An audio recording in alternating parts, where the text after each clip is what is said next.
Si Jesus ang ating katuwiran.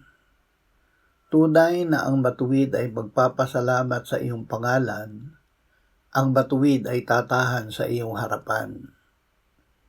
Iyong ipinakita sa akin ang landas ng buhay, sa iyong harapan ay may kapuspusan ng kagalakan, sa iyong kanang kamay ay may kasayahan magpakailanman. Sapagkat ang Panginoon ay matuwid, minamahal niya ang mga gawang matuwid. Ang kanyang mukha ay mabamasdan ng matuwid. Ilabas mo ako sa bilangguan upang ako'y makapagpasalamat sa iyong pangalan. Paliligiran ako ng mga matuwid, sapagkat ako'y pakikitunguhan mong may kasaganaan. Ama, salamat na ibinigay mo sa amin si Jesus bilang aming katuwiran. Magpapakagala kami sa iyo dahil siya ay nananahan sa amin.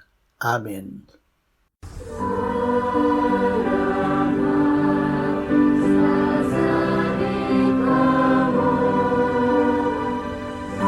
Sa